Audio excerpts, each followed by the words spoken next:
Alors, pour en revenir à notre affaire, c'est vrai que les agissements de Macron sur l'affaire Alstom sont absolument scandaleux et condamnables. Alors, est-ce que c'est un véritable complot ourdi délibérément, ou est-ce que c'est une espèce de concours de circonstances qui a fait que, au total, une chose est absolument certaine, Macron n'a pas fait prévaloir sur toute autre chose l'intérêt national, ce qu'il aurait pourtant dû faire.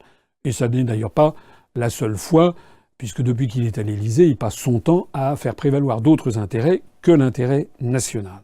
Alors, ce qu'il faudrait faire normalement, eh bien, moi je l'ai déjà dit, je l'ai dit au sujet de l'affaire des frappes en Syrie, j'ai appelé d'ailleurs depuis la Polynésie, j'ai appelé à ce que les parlementaires français mettent en œuvre l'article 68 de la Constitution qui permet la mise en, comment dirais-je, la constitution d'une haute cour pour éventuellement procéder à la destitution du président de la République pour manquement grave à l'exercice de ses fonctions. Je l'ai dit pour l'affaire syrienne, on y reviendra peut-être tout à l'heure s'il y a des questions sur le sujet. Je persiste et signe, parce que cette affaire syrienne tourne au scandale absolu, puisqu'il se révèle de plus en plus qu'il n'y a non seulement aucune preuve qu'il y a bien eu bombardement chimique, mais il y aurait même plutôt des preuves contraires que ça a été entièrement une fake news, comme on dit maintenant. Mais de la même façon, j'estime que là, les agissements sur Alstom, le fait par exemple qu'un chef de l'État ait laissé partir le TGV français en des mains allemandes, ça s'appelle de la trahison nationale. Normalement, ça devrait justifier de mettre M.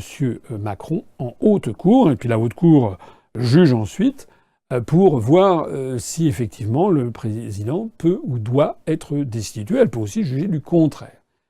Évidemment, il y a des gens qui parfois qui me prennent pour un benet et qui me disent « mais on n'y arrivera jamais ». Oui, j'imagine bien qu'avec une majorité de députés En Marche, qui sont des godillots, qui d'ailleurs font très peu leur métier de député, et qui ne sont là que parce que la faveur du prince, eh bien que, évidemment, il sera très très difficile de mettre en œuvre cette haute cour. Je ne suis pas débile.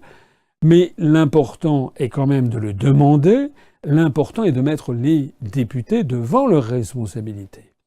Et à la limite que les députés de En Marche ne souhaitent pas mettre en œuvre ce processus de constitution d'une haute cour du président de la République, ça peut se comprendre puisqu'ils font partie de la majorité.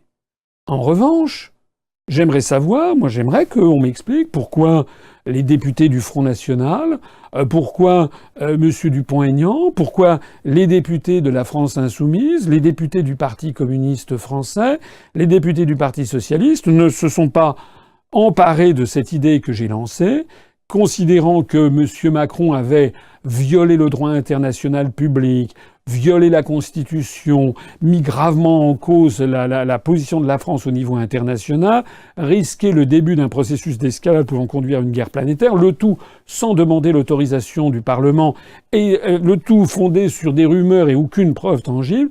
Pourquoi est-ce que tous ces députés n'ont pas demandé ce que j'ai demandé, c'est-à-dire la constitution d'une haute cour? Mais ça n'est pas à moi qu'il faut le demander, c'est à eux. J'invite tous les gens qui m'écoutent à aller demander à leurs députés pourquoi vous n'avez pas demandé la constitution d'une haute cour pour juger Macron sur toutes ces affaires, que ce soit l'affaire du bombardement illégal violant le droit international en Syrie, ou que ce soit, par exemple, l'affaire Alstom.